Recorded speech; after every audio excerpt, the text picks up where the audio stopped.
Bonjour, Bonjour, comment tu t'appelles déjà? je m'appelle Mathieu Velotti, T'es en quelle classe et tu viens de quel lycée? de GT1. Vous avez fait réaliser quoi? Alors j'ai réalisé ce magnifique phare qui est un peu pas magnifique. J'ai réalisé grâce à l'aide de mon collègue qui se nomme Matteo Roche. Et voilà, donc le défi c'est de gagner. De gagner? De gagner, c'était de faire mieux que mes collègues de vendredi, parce que les largues. D'accord. Et vous avez rencontré beaucoup de difficultés lors de votre réalisation? Comme la difficulté de cette barrière. Où nous ne sommes pas arrivés à la connecter car ça ne fonctionnait pas et nous avons donc utilisé un puller. Donc on a utilisé un puller. Après nous avons utilisé sur les dents car elles sautaient au niveau de ce rail. D'accord. Donc nous avons utilisé des élastiques. Des élastiques, d'accord. Et au moins ça aide, ça facilite le phare. Nous avons aussi le drapeau, tout ça c'est un jet de LED. Un jet de LED. Piloté par un Arduino Nano. D'accord.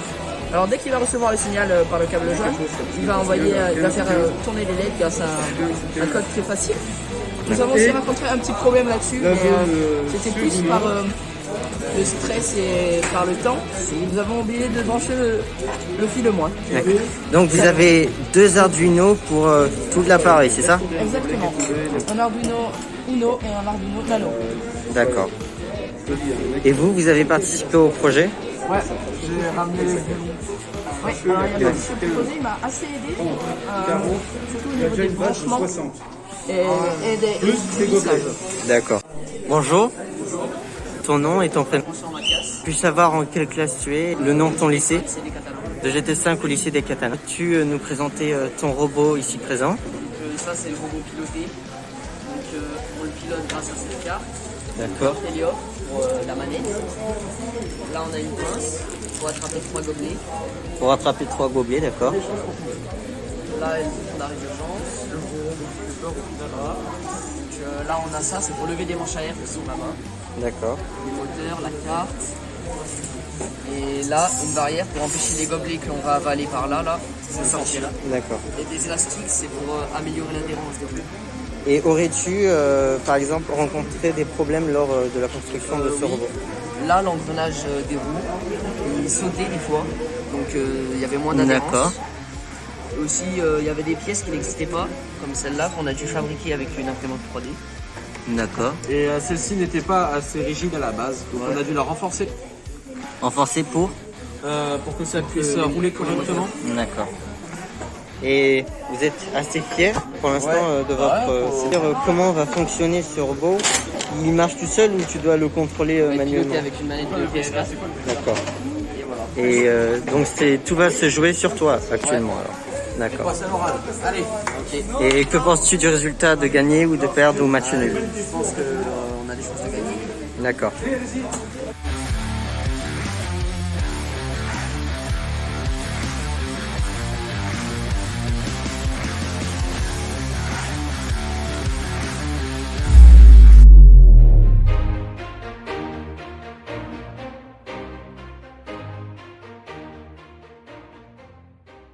Le robot autonome qui est ici, ce serait mieux d'afficher ce côté pour la construction. Donc au début du projet, nous avons faire quelque chose de simple mais d'efficace, pas non plus quelque chose de tout petit mais de compact quand même. Donc nous avons fait un design sur SolidWorks. Ici, on peut voir que c'est une base en bois et non en plastique. On l'a mis dans un laser, dans une machine laser qui a scanné le programme, enfin le modèle 3D que nous avons réalisé sur SolidWorks, puis à découper les parties que nous voulions. Puis après venait la partie des moteurs. Nous avons donc pris les mesures faites sur SolidWorks pour installer les deux moteurs. Ce sont les moteurs GM8 que nous avons trouvés sur un site quelconque. Les roues sont assez petites, mais nous ne voulions pas quelque chose d'assez gros, encore une fois, plutôt compact. Nous avons donc installé le bouton. C'est bon, vitesse, ça passe. Ok, donc ça fait 10 secondes.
là au-dessus.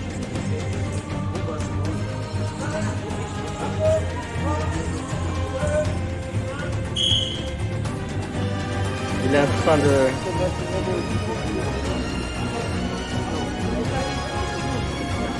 Ça compte même s'il sort du plateau, on est d'accord?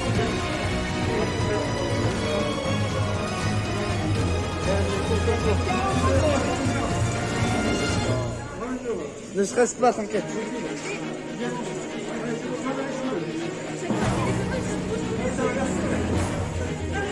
Essaye d'en mettre beaucoup ici.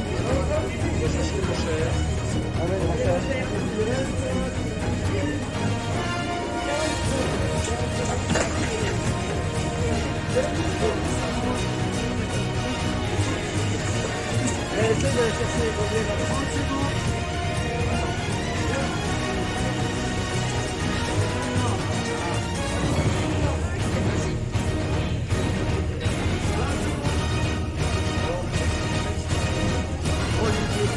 Quelle merveille. Il a touché.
Cerveau moteur.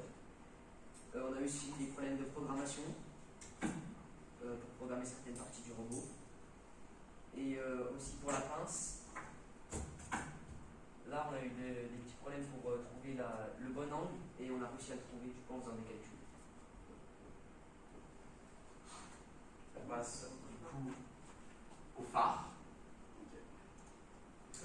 Donc voilà, donc pour la conception de ce phare, donc nous avons tout de suite eu l'idée de faire un montage en ciseaux. Voilà. Alors nous avons aussi nous utilisé la boîte Tetrix pour pouvoir, essentiellement la boîte Tetrix pour pouvoir faire ce phare. Mais nous avons quand même fait quelques pièces en 3D. Alors au début, on a fait ça, mais on a fait ce montage en ciseaux, mais sauf qu'on a eu quelques problèmes, c'est que cette roue, elle sautait sur le rail. Alors, cette roue ici, elle sautait sur le rail. Du coup, nous avons eu l'idée de rajouter des élastiques, donc qui vont de ici à ici et de ici à ici, pour pouvoir faciliter la montée du phare. Après, on a utilisé des LED jaunes pour faire la lumière du phare. On a imprimé un support LED en ABS pour supporter les LED. L'imprimante 3D elle s'appelle Ultimate Maker 2+. Et le code, il est relié, le code de l'Arduino Nano est relié à l'Arduino Uno. Dès que ça LED, les LED s'allument en même temps. Et le branchage des LED, on a eu quelques problèmes, par exemple, dû au stress, parce qu'on n'avait pas. On avait mis un peu de temps à faire les branchements. Du coup, on a oublié de brancher le fil moins pour que ça marche. Et ensuite, alors, après avoir fait ça, il nous manquait notre système de barrière, donc pour que le robot autonome vienne appuyer pour nous faire lever le phare. Et du coup, là, notre professeur nous a proposé d'utiliser un bouton fin de course, qui est caché juste ici. Donc, nous avons fabriqué l'armature et nous avons mis le bouton fin de course. Et sauf que le bouton fin de course ne collait pas avec l'Arduino, je ne sais plus pour quel problème. Et nous avons dû utiliser un pull-up. Donc, en nous renseignant, on s'était rendu compte que le pull-up était directement intégré dans l'Arduino, qu'on avait juste à rentrer un code. Voilà. C'est bon. Passons du coup le robot autonome qui est ici. Ce serait mieux d'afficher de ce côté pour toute la construction. Donc au début du projet, nous avons faire quelque chose de simple mais d'efficace, pas non plus quelque chose de tout petit mais de compact quand même. Donc nous avons fait un design sur SolidWorks. Ici, on peut voir que c'est une base en bois et non en plastique. On l'a mis dans un laser, dans une machine laser qui a scanné le programme, enfin le modèle 3D que nous avons réalisé sur SolidWorks, puis a découpé les parties que nous voulions. Puis après venait la partie des moteurs. Nous avons donc pris les mesures faites sur SolidWorks pour installer les deux moteurs. Ce sont des moteurs GM8 que nous avons trouvés sur un site quelconque. Les roues sont assez petites et nous ne voulions pas quelque chose d'assez gros, encore une fois, plutôt compact. Nous avons donc installé le bouton pressor d'urgence assez dégagé, mais vu que c'est petit, nous voulons trouver cette place. On a calculé la hauteur maximale dite dans le règlement, mais on a aussi rencontré quelques problèmes, notamment à cause de la carte due aux batteries qui étaient trop basses et qui n'alimentaient que les moteurs. Donc la carte Arduino avait un peu du mal à gérer tous les composants, donc n'exécutait complètement pas le code que je lui avais transféré. Puis nous avions surtout un gros problème avec la stabilité, l'équilibre, car comme nous pouvons le voir, c'est un robot autonome à 3 roues avec un système de billes. Et le premier concept, ça a été de mettre la carte Arduino puis la batterie sur carrément ce truc, enfin sur cette tige, mais dû à l'équilibre, ça penchait lorsque le robot avançait.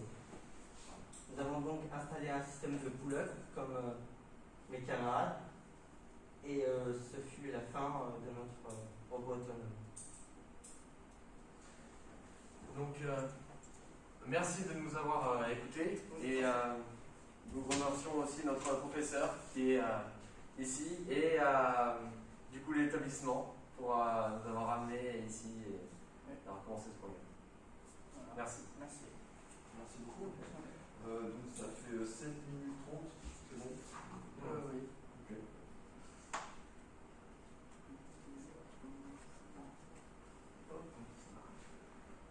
On va passer aux questions.